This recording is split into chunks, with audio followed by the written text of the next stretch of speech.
والصلاة والسلام على أشرف الأنبياء والمرسلين. أعوذ بالله من الشيطان الرجيم. بسم الله الرحمن الرحيم. وإنه لتنزيل رب العالمين نزل به الروح الأمين على قلبك لتكون من المنذرين. قال النبي صلى الله عليه وسلم: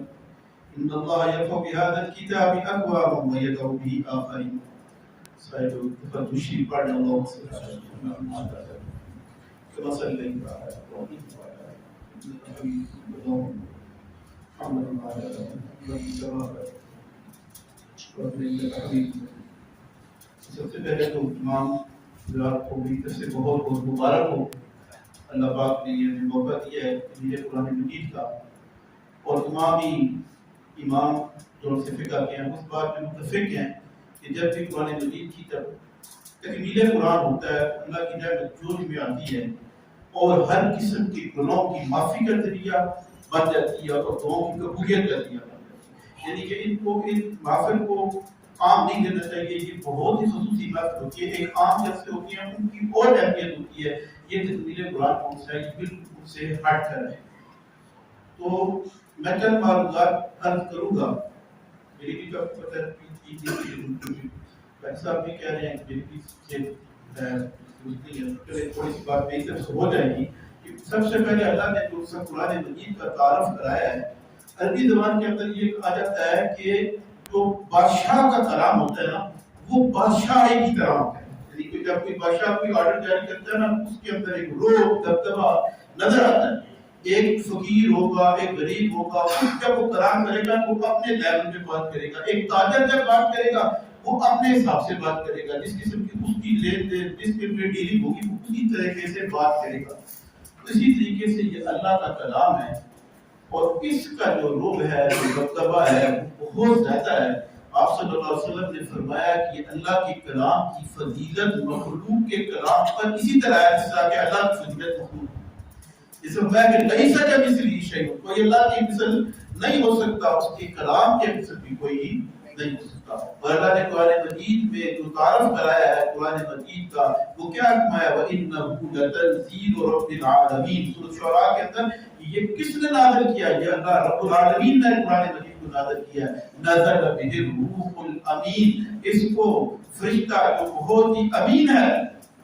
یعنی کہ جبریل امین کا جو لقب ہے، فرمایا کہ وہ اس قرآن مجید کو عرش سے لے کر دنیا پر لے کر آئے ہیں. اور فرمایا کہ تکون من المنذرین، اور قرآن مجید کو نازل کرنے کا مقصد کیا ہے کہ لوگوں کو خبردار کیا جائے، وارننگ دی جائے کہ نیک کام کرو گے اس کا یہ نتیجہ نکلے گا اور برے کاموں کا یہ نتیجہ نکلے گا. صحیح رستے کی رہنمائی کرنا یہ ہے قرآن مجید کا کام. سورۃ بنی اسرائیل میں فرمایا ان ھذا القرآن یہدی للتی ہی اقوم، بے شک یہ قرآن بالکل سیدھے راستے پر کہتے ہیں جس پہ ذرا سا بھی ٹیڑھا پڑتا ہو، بالکل سیدھا. ان ھذا القرآن یہدی للتی ہی اقوم، یہ قرآن بالکل سیدھے راستے کی طرف لے جاتا ہے. وَيُبَشِّرُ الْمُؤْمِنِينَ الَّذِينَ يَعْمَلُونَ الصَّالِحَاتِ أَنَّ لَهُمْ أَجْرًا كَبِيرًا، اور نیک لوگوں کو یہ بشارت دیتا ہے کہ تمہیں اس قرآن مجید پہ عمل کرنے کا یہ ہوگا کہ بہترین اللہ کی ذات تمہارے وہم و گمان سے بھی زیادہ اجر تمہیں عطا فرمائیں گے. تو یہ قرآن مجید کی جو سی فضیلت ہے، تھوڑی سی بات کو آپ نے غور سے سمجھنا ہے کہ قرآن مجید کی جو عظمت کی آیات ہیں وہ اصل میں انسان کی ماورائے عقل ہوتی ہیں. کچھ چیزیں ایسی ہوتی ہیں جو انسان کی عقل سے بیان ہوتی ہے، سمجھ نہیں سکتا انسان چیز کو. اللہ تعالیٰ نے ان چیزوں کو سمجھانے کے لیے قرآن مجید کے اندر مثالیں دی. آپ مثال کے طور پہ دیکھیں جنت میں جہاں پہ ذکر ہوتا ہے کہ جنت میں وہاں پہ بتایا جاتا ہے نہریں بھی ہیں، باغات بھی ہیں، لیکن جس قسم کی وہ نہریں وہ باغات ہیں ان کے بارے میں ہم یہاں اندازہ نہیں لگا سکتے. ایک رفلی دنیا کے اندر دیکھ سمجھیں کہ یہ نہریں اچھی ہیں، باغات اچھی ہیں، اور اس طرح سے جو جہنم کا اللہ نے منظر پیش کیا ہے وہ اتنا برا ہے کہ ہم ان کا تصور بھی نہیں کر سکتے. اسی طریقے سے مفسرین نے یہ کہا ہے کہ اللہ نے جب قرآن مجید کی آیات کو سمجھانے کی کوشش کی ہے انسانی عقل اس تک پہنچ تو سکتی نہیں ہے، تو کچھ مثالوں سے وضاحت کرنے کی کوشش کی ہے کہ شاید تھوڑا سا انسان کو اندازہ ہو جائے. اور وہ کس طریقے سے فرمایا کہ لو انزلنا هذا القرآن، اگر ہم اس قرآن کو علی جبل بڑے پہاڑ پہ بھی نازل کر دیتے، لرأیتہ خاشعا متصدعا من خشیۃ اللہ، تم دیکھتے کہ اللہ کے روح سے، خشیت الہی سے وہ پھٹ جاتے۔ وَتِلْكَ الْأَمْثَالُ نَضْرِبُهَا لِلنَّاسِ لَعَلَّهُمْ يَتَفَكَّرُونَ، ہم لوگوں کو یہ مثالیں اس وجہ سے دیتی ہیں کہ وہ غور و فکر کریں کہ کتنا بڑا کلام ہے۔ اب آپ کو سمجھ آ رہی ہے کہ جب انسان نے پہاڑ سے بڑی کوئی چیز دیکھی، اگر پہاڑ ریزہ ہو جا سکتا ہے کہ کتنا بڑا کلام ہے۔ فرمایا وَلَوْ أَنَّ قُرْآنًا سُيِّرَتْ بِهِ الْجِبَالُ أَوْ قُطِّعَتْ بِهِ الْأَرْضُ أَوْ كُلِّمَ بِهِ الْمَوْتَىٰ، اس کے اندر یہ ساری چیزیں موجود ہیں، اللہ نے رکھی ہے کہ موت بھی اس سے بول سکتے ہیں، پہاڑ پڑ سکتے ہیں، لیکن فرمایا کہ اللہ نے اس کو ہدایت کے لیے پیدا کیا ہے۔ اور جو مثال دی ہے کہ پہاڑ پھٹ سکتا ہے، اس کی ایک عملی مثال ہوتی ہے، وہ سورۃ اعراف میں دی ہے کہ موسیٰ علیہ السلام نے اللہ تعالیٰ سے یہ فرمائش کر دی کہ میں تیرا دیدار کرنا چاہتا ہوں۔ جب موسیٰ علیہ السلام نے یہ فرمائش کی، اللہ نے فرمایا موسیٰ علیہ السلام کو لن تران، کہ تم ایسا ہرگز نہیں کر سکتے، تیرے میں اتنی طاقت ہی نہیں آنا کہ جلیل القدر میں پیغمبر ہے۔ اور پھر قرآن ذکر کرتا ہے کہ اللہ نے جب کوئی طور پہ جو فلما تجلی ربہ للجبل، جب اللہ نے اپنی تجلی پہاڑ پر گرائی تو کیا ہوا، جعلہ دکا وخر موسیٰ صعقا، پہاڑ پھٹ گیا اور اس تجلی کی وجہ جو موسیٰ پہ اثر پڑا وہ بھی ہوش ہو گیا۔ یعنی کہ آپ اس سے اندازہ لگا لیں کہ ایک بہت جلیل القدر پیغمبر جو ہے وہ اللہ کی تجلی کا مقابلہ نہیں کر سکا، لیکن اللہ نے اس امت پر اتنی مہربانی کی اور آپ صلی اللہ علیہ وسلم پہ شان اتنی بلند ہے، یہ قرآن مجید ڈائریکٹ طور پر آپ کے قلب پر، آپ کے سینہ مبارک پر نازل ہے۔ اس سے پہلے جتنی بھی کتابیں تھیں وہ انبیاء کو لکھی ہوئی ملتی تھی تختیوں کی صورت میں، لیکن قرآن مجید واحد کتاب ہے کہ یہ جو ہے فَإِنَّهُ نَزَّلَهُ عَلَىٰ قَلْبِكَ، قرآن کو کہتا ہے کہ یہ آپ صلی اللہ علیہ وسلم کے سینہ مبارک میں نازل کیا گیا۔ اس سینے میں کیا عظمت تھی، کیا اس کا مرتبہ تھا، اس نے قرآن جیسی ایسی چیز کو برداشت کر گیا جس کی جگہ پر جس مقام میں کہتا ہے کہ یہ پہاڑوں میں اگر یہ گرتا ہے تو پہاڑ اللہ کے خوف سے ریزہ ریزہ ہو جائے۔ تو آپ دیکھ لیں کہ کتنی اہمیت ہے اس بات کی، مقصد بتانے کا یہی ہے۔ اور پھر قرآن مجید کے بارے میں فرمایا قُلْ يَا أَيُّهَا النَّاسُ قَدْ جَاءَتْكُم مَّوْعِظَةٌ مِّن رَّبِّكُم، یہ جو قرآن ہے یہ بنیادی طور پر ایک وعظ ہے، ایک نصیحت ہے۔ اس کا مقصد کیا ہے؟ اس کا مقصد ہے نصیحت، اس کے ذریعے سے تبلیغ کی جائے۔ اس کی وجہ یہ ہوتی ہے کہ سب سے پہلے انسان کا جو دل ہوتا ہے نا وہ سخت ہو جاتا ہے، اور وہ سخت کس وجہ سے ہوتا ہے؟ وہ گناہوں کی وجہ سے ہوتا ہے۔ حدیث شریف کے اندر آتا ہے کہ کوئی شخص گناہ کرتا ہے، اس کے سینے پر، اس کے دل پر ایک سیاہ نقطہ لگ جاتا ہے، اور پھر وہ اگر توبہ کرتا ہے تو اسے مٹا دیا جاتا ہے، اور اگر توبہ نہیں کرتا تو بار بار گناہ کرنے سے پورا کا پورا دل داغدار ہو جاتا ہے، حتیٰ کہ جو ان سے فیصلہ کر دیا جاتا ہے کہ آپ اسے ہدایت نہیں ہو۔ تو کہنے کا مقصد یہ ہے کہ قرآن کہتا ہے کہ ثم قست قلوبکم فہی کالحجارہ، کہ انسان کے برے اعمال کی وجہ سے دل جو ان سے ہوتی ہیں وہ سخت ہو جاتے ہیں، پتھر سے بھی دست ہو جاتی ہے۔ یہ سورۃ بقرہ کے اندر ہے کہ انسان کا دل پتھر سے زیادہ سخت ہو جاتا ہے۔ تو اتنے سخت دل کو اگر نرم کریں گے جب تک یہ نرم نہیں ہوگا اس کے اندر کوئی ہدایت داخل نہیں ہوگی۔ اور قرآن کا سب سے پہلا مقصد یہ ہے یہ واعظ ہے، یہ نصیحت ہے، اس کے ذریعے سے نصیحت کرو گے تو یہ دل کو نرم کرے گا۔ لیکن امت جو سی ہے بہت سالوں سے، جو سی ہے کئی صدیوں سے امت میں یہ مسئلہ رہا کہ کچھ ایسا عجیبی اسلام داخل ہوا کہ قرآن کو چھوڑ کر قرآن کے علاوہ ہر قسم کی مثنوی اور جو تھے من گھڑت قصے اور جھوٹے کہانیاں وہ آپ نے جو ہے وہ کئی صدیوں سے سنانا شروع کر دیا، اور قرآن مجید کو جو ہے بالکل بھلا کے رکھ دیا۔ اس کو سمجھنا، اس کو پڑھنا، یہ ہمارا مقصد صرف یہ تھا کہ اس کو جو ہے عربی کو دہرا دیا جائے، اس کو سمجھا نہ جائے، اس پہ عمل نہ کیا جائے، اور جھوٹی روایات جو تھی مت غلط قصے تھے انہیں کو سٹیجوں سے جو ہے وہ بیان کیا جا رہا ہے ہو چکا، جس کی وجہ سے ہمارے دلوں میں کوئی مسلمان یا مسلمان کیوں ذلیل ہو رہا ہے۔ اس کی وجہ بھی قرآن نے بتائی ہے کہ کل قیامت والے دن اللہ کے نبی خود فرمائیں گے یا قوم ان حالت کو اس میری قوم نے قرآن کو چھوڑ دیا۔ تو آپ خود دیکھ لیں کہ قرآن کو چھوڑنے کا ہمیں کیا کرنا کہ نبی پاک صلی اللہ علیہ وسلم ہمارے بارے میں یہ دیکھیں کہ اس میری قوم کی آج ناکامی کی وجہ یہ ہے کہ اس نے قرآن کو محجور کر دیا تھا، چھوڑ دیا تھا۔ تو قرآن مجید کا پہلا کام ہی کیا ہے کہ قرآن مجید کیا ہے، موعظہ ہے، اور خود آپ صلی اللہ علیہ وسلم کو کہا گیا وَذَكِّرْ بِالْقُرْآنِ مَن يَخَافُ وَعِيدٍ کہ آپ اپنی اس قوم کو قرآن مجید کے ذریعے سے ڈرائیں۔ یہی وجہ ہے کہ آپ دیکھ لیں کہ نبی پاک صلی اللہ علیہ وسلم نے جب بھی کسی مجمع میں گئے ہیں تو آپ نے قرآن مجید تلاوت سے آغاز کیا ہے، اور جب بھی اس طائف میں گئے ہیں، مکہ میں گئے ہیں، مدینہ میں گئے ہیں، عہد میں گئے ہیں، آپ صلی اللہ علیہ وسلم نے قرآن مجید ہی پڑھا ہے۔ اور اس قرآن مجید کو سننے ہی سے آج دیکھتے ہیں کہ بڑے بڑے لوگ سے ہیں اسلام لائے ہیں۔ حضرت عمر رضی اللہ تعالیٰ عنہ آپ صلی اللہ علیہ وسلم کے جانی دشمن تھے، وہ سورۃ طہ کی ابتدائی آیات کو سننے سے اسلام لے آئے۔ نجاشی بادشاہ کے سامنے جب صحابہ کرام نے سورۃ مریم کی کچھ ابتدائی آیات پڑھی تھی تو بادشاہ بھی رونے لگ پڑا، اور جو سے تھے اس کے ساتھ جتنے بھی درباری تھے وہ بھی رونے لگ پڑے۔ اور اتنا بڑا بادشاہ جو سا تھا کرسچن کا، عیسائیوں کا، وہ اسلام بھی لے آیا، اور اس کو آپ صلی اللہ علیہ وسلم نے اتنی خوشی ہوئی کہ جب اس کی وفات ہوئی تو حدیث میں آتا ہے کہ آپ صلی اللہ علیہ وسلم نے اس کا نماز جنازہ بھی پڑھایا، اور محدثین نے لکھا ہے کہ نجاشی جو تھا اس کی موجزانہ طور پر اس کی جو سی میت کو آپ صلی اللہ علیہ وسلم کے سامنے رکھ دیا گیا تھا، کئی سو میل دور ہونے کے باوجود بھی۔ یہ قرآن مجید کا معجزہ ہے۔ 70 لوگ آپ صلی اللہ علیہ وسلم کے سامنے پیش آئے، بظاہر طور پر لڑنے جھگڑنے کے لیے آئے عیسائیوں کے، لیکن جب آپ صلی اللہ علیہ وسلم نے سورۃ یاسین پڑھنی شروع کی تو ایک دم ساروں کا دل بچی گیا۔ یعنی کہ قرآن مجید کے اندر اللہ نے ایسی طاقت رکھی ہوئی ہے، اور ایک قسم کا ٹیسٹ بتایا گیا کہ کوئی بھی شخص پر دیکھ لیتا ہے کہ میرا دل مردہ ہے یا میرا دل بہتر ہے، تو اس کو دیکھ لے کہ جب قرآن مجید پڑھا جائے اگر اس کے دل کے اندر خوشی محسوس ہو، اس کی طرف متوجہ ہو جائے، اس کا مطلب ہے اس کے اندر رحمت باقی ہے۔ اگر قرآن پڑھا جا رہا ہے وہ بالکل متوجہ نہیں ہو رہا، تو اس کا مطلب ہے اس کو اپنے دل کا دوسرا روحانی علاج کرانا چاہیے۔ الذین آمنوا وتطمئن قلوبهم بذکر اللہ، کہ اللہ کے ذکر سے جو سے ہوتی ہیں وہ سکون بھی حاصل ہوتا ہے۔ اور مومن کی یہ نشانی بتائی گئی وَإِذَا تُلِيَتْ عَلَيْهِمْ آیَاتُهُ زَادَتْهُمْ ایمانا، کہ جب ان کے سامنے اللہ کی آیات پڑھی جاتی ہیں تو ان کے ایمان میں اضافہ ہوتا ہے۔ تو یوں کیا فرمایا گیا کہ قرآن مجید سب سے پہلے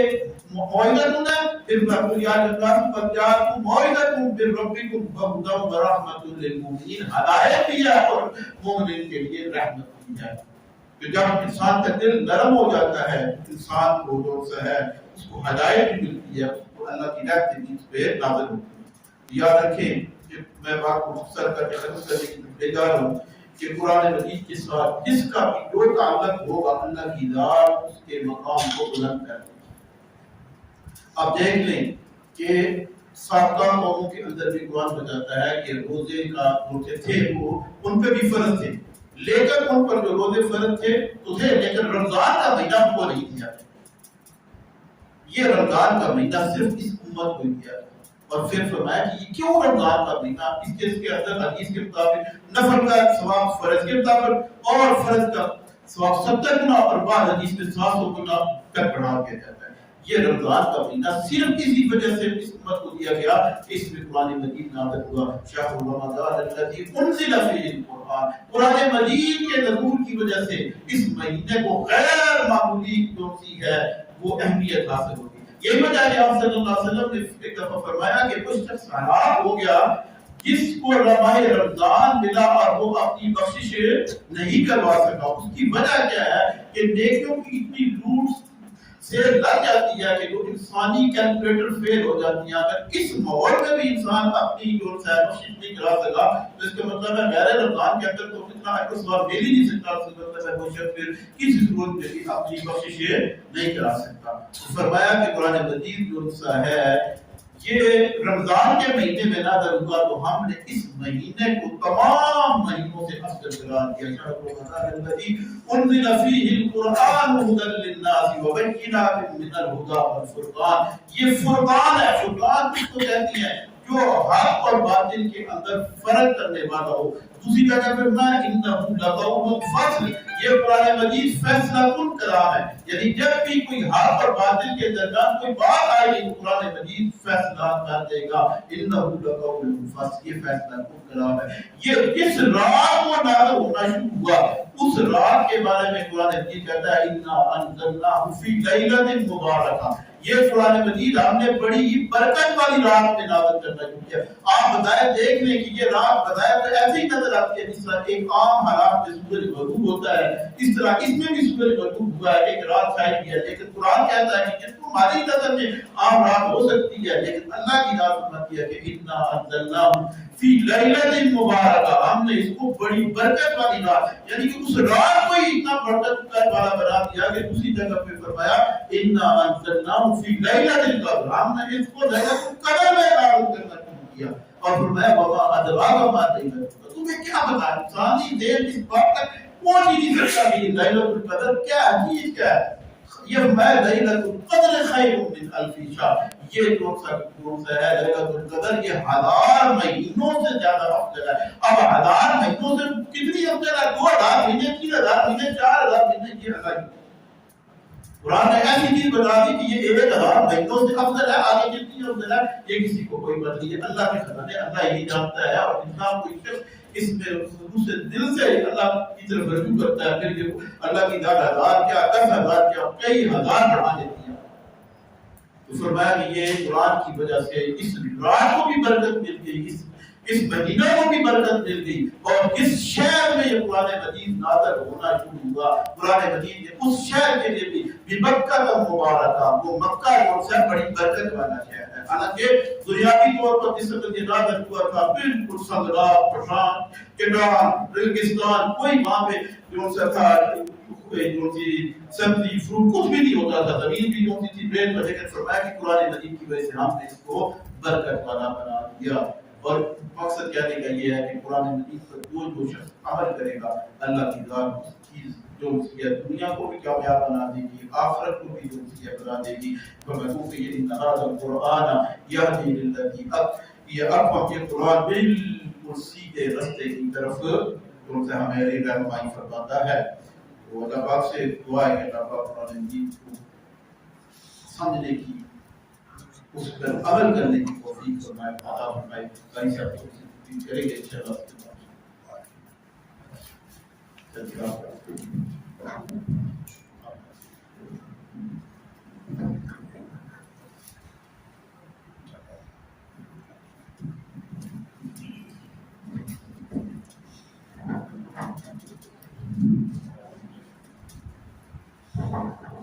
دعا سے پہلے کہ آپ تمام حضرات کے دل کے ساتھ ہونے سے میں مشکور ہوں۔ اگر آپ نے سب کو عزت بخشی اور آپ اس مسجد کو آباد کرنے کے حوالے سے ہر اعتبار سے خوشی، اور دل کے ساتھ رہنے سے آپ حضرات کے توسل سے بھی میں ایسا دل کے ساتھ رہنے سے مبارکباد پیش کرتا ہوں کہ طبیعت کے ناساز ہونے کے باوجود بھی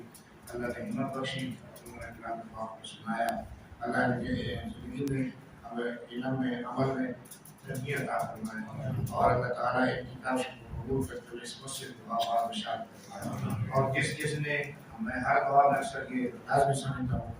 کہ اس مسجد کی تعمیر و توسیع میں اور اس کی آبادی میں، اس کی تزئین و آرائش میں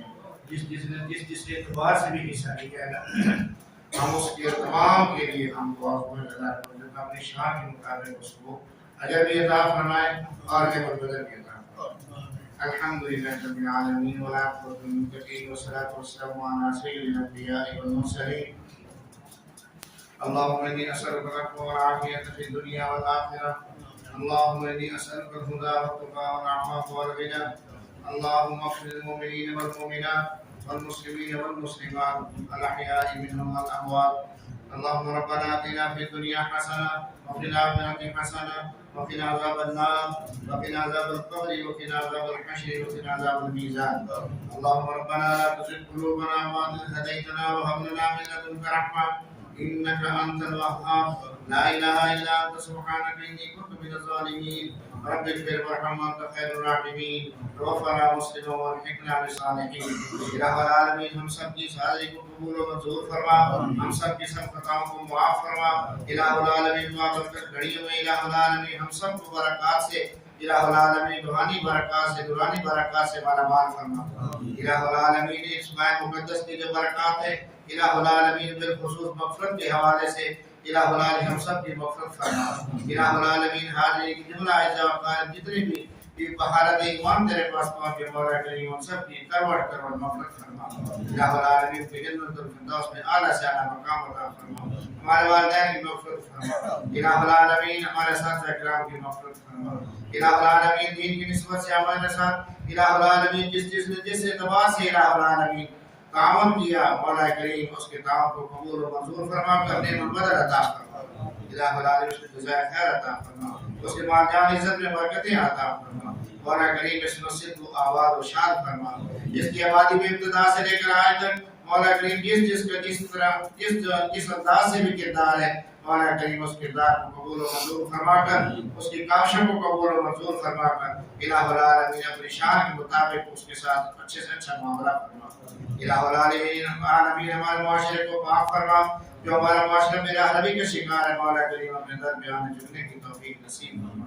الہ العالمین ہمارے ملک میں استحکام نصیب فرما اندرونی بیرونی جملہ شرور و فتن سے محفوظ فرما جو ہم چھوٹی موٹی جو عبادت کر سکے مولا کریم جس طرح کرنی چاہیے تھی محبوب علیہ السلام کی ہدایات کی روشنی میں مولا کریم ہم کمزور ہیں اپنی کمزوریوں کا الہ العالمین اعتراف کرتے ہیں مولا کریم معاف فرما مولا کریم معاف فرما جہنم سے آزادی کا فیصلہ فرما رزق حلال عطا فرما الہ العالمین برکت والی زندگی نصیب فرما عافیت سلامتی والی زندگی نصیب فرما الہ العالمین شرور و فتن سے محفوظ زندگی نصیب فرما الہ العالمین بیماریوں سے محفوظ فرما ہر قسم کی ابتلاؤں سے محفوظ فرما ہم آزمائشوں کے قابل نہیں چاہے زمینی ہو آسمانی ہو روحانی ہو جسمانی ہو ظاہری ہو باطنی ہو سب سے ہم سب کی حفاظت فرما مولا کریم جو جہاں جہاں بیمار ہے مولا کریم الہ العالمین اس کو شفاء کامل عاجل مستمر نصیب فرما الہ العالمین کو شفاء کامل عاجل مستمر نصیب فرما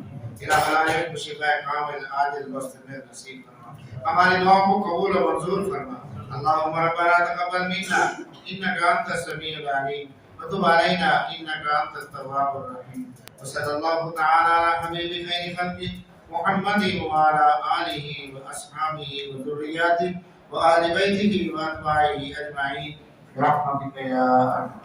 ارحم الراحمین آمین